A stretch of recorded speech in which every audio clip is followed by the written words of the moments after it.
వాళ్ళ యావంతా వాళ్ళ ధ్యాస అంతా వేరే దాని మీద ఉన్నది. మొత్తం ఆగమాగం ఉన్నారు. ఒక్క వర్గం కాదు, ఎవరిని కదిలించినా కూడా ఏడిపోయి ఉన్నది. ఇల్లు కట్టుకుంటూ ఏడుస్తూనే ఉన్నాడు, పర్మిషన్కి పైసలు అడుగుతున్నారని. ఇంజనీరింగ్ కాలేజీలోడు ఏడుస్తూనే ఉన్నాడు, 4 ఏళ్ళ నుంచి మాకు డబ్బులు వస్తలేవు, 4 ఏళ్ళ నుంచి డబ్బులు వస్తలేవు, వాళ్ళు ఇవ్వలేదు వీళ్ళు ఇవ్వలేదు, సర్టిఫికేట్లు వస్తలేవు. పిల్లలు పీజీలకు పోవాలంటే, పిల్లలు ఉద్యోగం వస్తే బయటికి పోవాలంటే, పిల్లలు అమెరికాకు పోవాలంటే సర్టిఫికేట్ రాకపోతే దేవుడా అంట అప్పో సప్పో చేసి పాత అప్పు కడితేనే సర్టిఫికేట్ ఇస్తాడు యజమాని, తప్ప ఎక్కడ సర్టిఫికేట్ ఇస్తలేదు.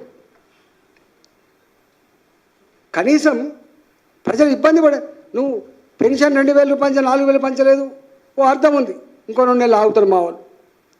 ప్రతి ఆడబిడ్డకు 2500 రూపాయలు ఇస్తా అని చెప్పినావు, 7 నెలలు అవుతుంది ఇవ్వలేదు, ఇంకో 2 నెలలు ఆగుతారు నువ్వు ఇచ్చేదాకా, అదొక అర్థం ఉంది.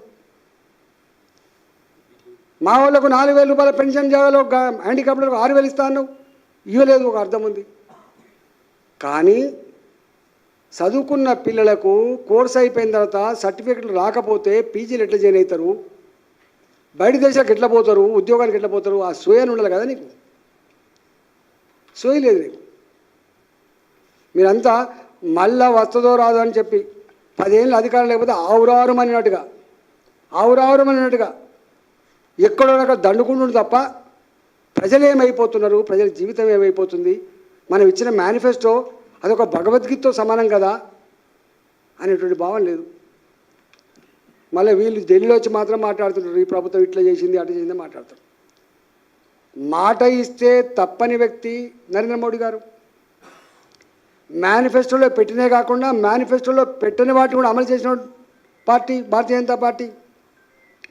కానీ నీది రాత్ గయా బాత్ గయా. నీ మేనిఫెస్టో చిత్తు కాగితంతో సమానం, చిత్తు కాగితం సమానం. అది నీకేం కావాలి, ఎమ్మెల్యేలు కావాలి నీకు, ఓ అగమాగం. ఇదే రేవంత్ రెడ్డి గారు ఆనాడు వాళ్ళ పార్టీ ఎమ్మెల్యే పోతున్నప్పుడు ఎన్ని కోట్లకు అమ్ముడుపోయింది మీరు, ఏ కాంట్రాక్ట్లకు అమ్ముడుపోయింది మీరు, మిమ్మల్ని ప్రజాక్షేత్రం రాళ్ళతో కొట్టి చంపుతారు. అయారాం గయారాం వాళ్ళ ఆధ్వర్యంలో జరిగింది.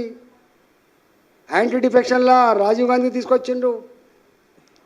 ఇవాళ మళ్ళీ మేనిఫెస్టోలో పెట్టిన రాహుల్ గాంధీ గారు ఏమని, ఒక పార్టీలో గెలిచి ఇంకొక పార్టీలోకి పోతే మొత్తం శాశ్వతంగా రద్దు చేయాలని చెప్పిండు సభ్యత్వాన్ని. కానీ చేస్తూనే ఉన్నాడు. కేసీఆర్ జుట్ల పుట్టినట్టే ఉన్నాడు. ఆయన కనీసం 2/3 వచ్చేదాకా ఆగి 12 మందిని ఒకసారి కలుపుకున్నాడు. కానీ ఎక్కడో అక్కడ కప్తూనే ఉండు. ఆఫీస్కి పోయి కప్తాండ్రు, ఇంటికి పోయి కప్తాండ్రు, ఇళ్ళని పిలిపించుకొని కప్తాండ్రు.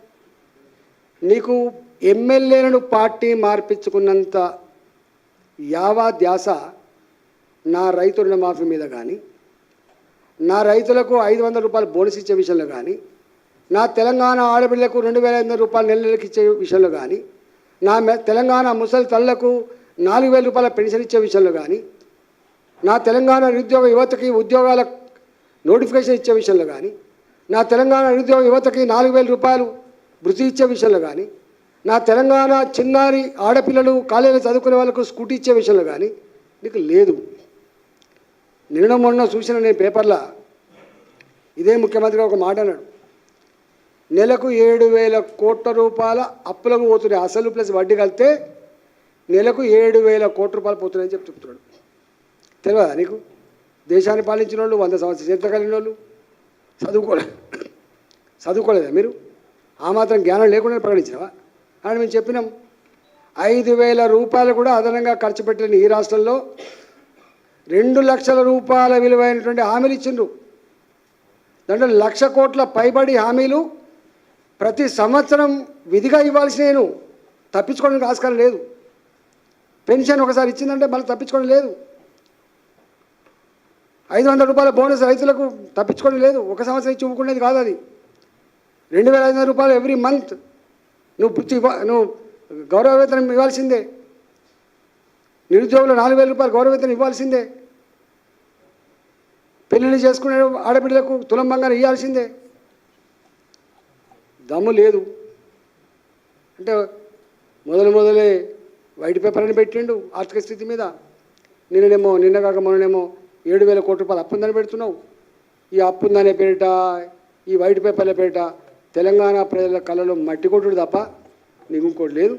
మీరు మీ మంత్రులు